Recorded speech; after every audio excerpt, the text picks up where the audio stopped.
ये आकाशवाणी गोरखपुर है। अब रउआ सभे सोने निगम से समाचार सुनिए। प्रधानमंत्री नरेंद्र मोदी काल संझा लखनऊ में मुख्यमंत्री योगी आदित्यनाथ और राज्य सरकार के औरियो मंत्रियों के साथे बैठकी कई के व्यापक विचार विमर्श कैले। श्री मोदी एगो ट्वीट में कहले कि कुशल प्रशासन और लोगिन क जिंदगी आसान बनवले से जुड़ल व्यापक विषयन पर बातचीत भइल। कुशीनगर दौरा के संबंध में श्री मोदी कहले कि उनकर सरकार कुशीनगर में बुनियादी ढांचा के विकास पर खास जोर दे रहल हवे, जेसे यहाँ बढ़न संख्या में श्रद्धालुअन और पर्यटकन क आगमन होखे।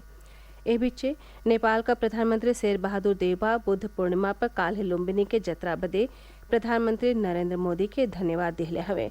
श्री देउबा कहले कि श्री मोदी का भगवान बुद्ध के जन्मस्थली का विशेष तीर्थ यात्रा नेपाल और भारत के बीच मैत्री और सांस्कृतिक संबंध के औरियो प्रगाढ़ कैले हवे।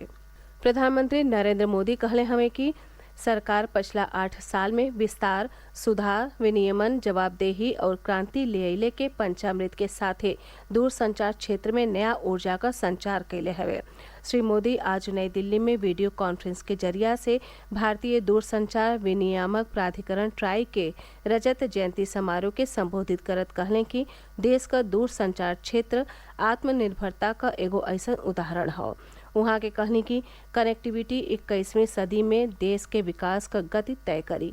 एह मौका पर Shri Modi 5G test band का शुभारंभ कैले और कहले कि स्वदेश में बनल ई टेस्ट बैंड दूरसंचार के क्षेत्र में भारत के आत्मनिर्भर बनवले में महत्वपूर्ण कदम है। प्रधानमंत्री कहले कि 2G से निकल के देश तेजी से 3G से 4G के दौर में आयल और अब 5G की ओर बढ़ गयल है। एह दशक के आखिर ले 6G प्रौद्योगिकी के शुरू कैले में कामयाब हुई। एकरे बदे कार्यबल कार शुरू कर दिहले है। प्रधानमंत्री कार्यक्रम के दौरान ट्राई के रजत जयंती समारोह के मौका पर एगो डाक टिकटों जारी कैले। मुख्यमंत्री योगी आदित्यनाथ कहले हवे कि बुंदेलखंड एक्सप्रेस वे का निर्माण कार्य आखिरी फेरा में है। उहाँ के एके हर हाल में जून के आखिर ले पूरा कैले का निर्देश दिहले हवे।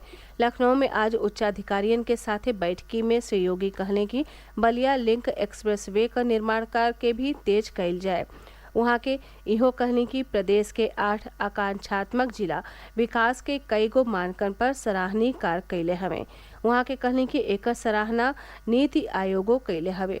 मुख्यमंत्री प्रदेश के सज्जो आकांक्षात्मक जिलन के अब तक के प्रगति का विस्तृत रिपोर्ट तैयार कई के पेश कैले का निर्देश देले हवे। वाराणसी सिविल न्यायालय ज्ञानवापी मस्जिद परिसर के सर्वे का रिपोर्ट न्यायालय में पेश कैले का तिथि 2 दिन बढ़ा दिहले हवे। एकरे अलावा न्यायालय मामला में मुख्य कोर्ट कमिश्नर अजय मिश्र के हटावत ई फैसला सुनवले हवे कि अब खाली 2 कोर्ट कमिश्नर विशाल सिंह और अजय प्रताप सिंह सर्वे का पुरहर रिपोर्ट न्यायालय में पेश करिए। अजय मिश्रा पर आरोप रहे कि उहाँ के सर्वे के गोपनीयता के भंग कैले। इससे पहले आज दिन में कोर्ट कमिश्नर का टीम सर्वे का रिपोर्ट न्यायालय में दाखिल करे खातिर 2 दिन का औरियो समय का मांग करत अर्जी दाखिल कैले रहे। एगो औरियो घटनाक्रम में सरकारी वकील अदालत से एह मामला में एगो नया आयुक्त नियुक्त कैले का अनुरोध कैले हवे। सरकारी वकील अदालत से अपील कैले हवे कि वुजू कैल जाए वाला इलाका के सील कई के शौचालय के दूसर का जगह स्थानांतरित कर दिहल जाए। इससे पहले अदालत के ओर से नियुक्त आयुक्त काल्ह ज्ञानवापी मस्जिद में वीडियोग्राफी सर्वेक्षण का काम पूरा कर लिहले। प्रदेश में पिछला 24 घंटा में कोरोना संक्रमण का 129 नया मामला सामने आयल हवे, जबकि एह दौरान 202 रोगी ठीक भइल हवे। राज्य में इस समय कोविड के सक्रिय मामलन का संख्या 1024 है। एह बीचे मुख्यमंत्री योगी आदित्यनाथ आज कोरोना प्रबंधन पर उच्चाधिकारियों के साथ बैठकी में निर्देश दिहले कि ढेर पॉजिटिविटी वाले जिलन में सार्वजनिक जगह पर मास्क के इस्तेमाल के प्रभावी ढंग से लागू कैल जाए। उत्तर प्रदेश देश में सबसे बेसी कोविड रोधी टीका लगावे वाला राज्य है। अबले 32 करोड़ 9 लाख से बेसी टीका लगावल जा चुकल हवे। 18 बरिस से बेसी उम्र के 100% लोगन के टीका का पहला डोज और 90% से बेसी लोगन के टीका का दोनों डोज लगावल गयल हो।